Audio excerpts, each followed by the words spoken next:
Mark chapter 7.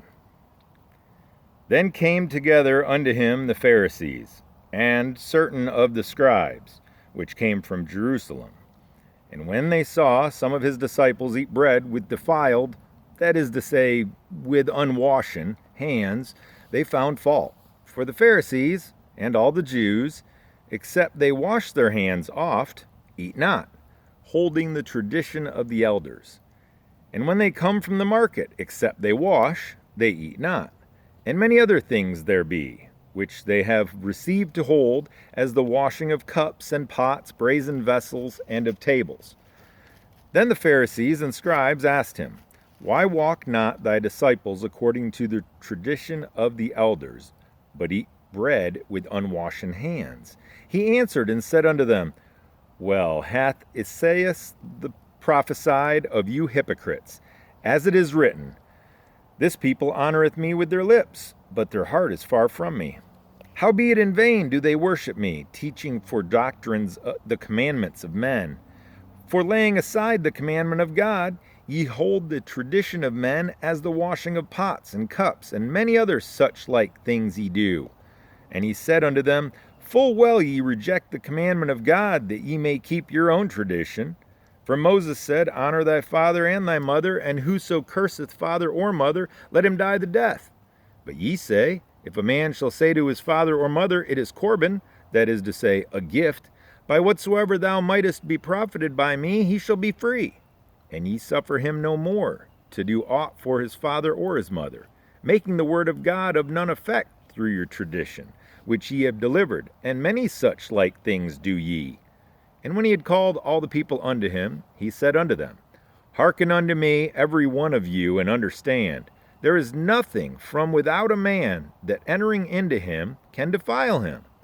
But the things which come out of him, those are they that defile the man. If any man have ears to hear, let him hear. And when he was entered into the house from the people, his disciples asked him concerning the parable. And he saith unto them, Are ye so without understanding also? Do ye not perceive that whatsoever thing from without entereth into the man, it cannot defile him, because it entereth not into his heart, but into the belly, and goeth out into the draught, purging all meats? And he said, That which cometh out of the man, that defileth the man. For from within, out of the heart of men, proceed evil thoughts, adulteries, fornications, murders, thefts, covetousness, wickedness, deceit, lasciviousness, an evil eye, blasphemy, pride, foolishness. All these evil things come from within, and defile the man. And from thence he arose, and went into the borders of Tyre and Sidon, and entered into an house, and would have no man know it, but he could not be hid. For a certain woman, whose young daughter had an unclean spirit, heard of him, and came and fell at his feet.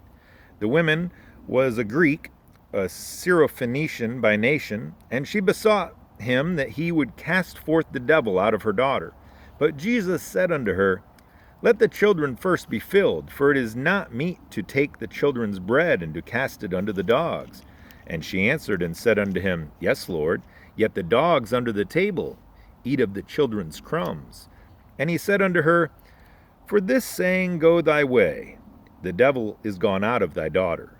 And when she was come to her house, she found the devil gone out, and her daughter laid upon the bed. And again, departing from the coasts of Tyre and Sidon, he came unto the sea of Galilee, through the midst of the coasts of Decapolis. And they bring unto him one that was deaf, and had an impediment in his speech. And they beseech him to put his hand upon him. And he took him aside from the multitude, and put his fingers into his ears, and he spit, and touched his tongue. And looking up to heaven, he sighed, and saith unto him, Ephphatha, that is, be opened. And straightway his ears were opened, and the string of his tongue was loosed, and he spake plain. And he charged them that they should tell no man. But the more he charged them, so much the more a great deal they published it, and were beyond measure astonished, saying, He hath done all things well. He maketh both the deaf to hear, and the dumb to speak. Mark chapter 7.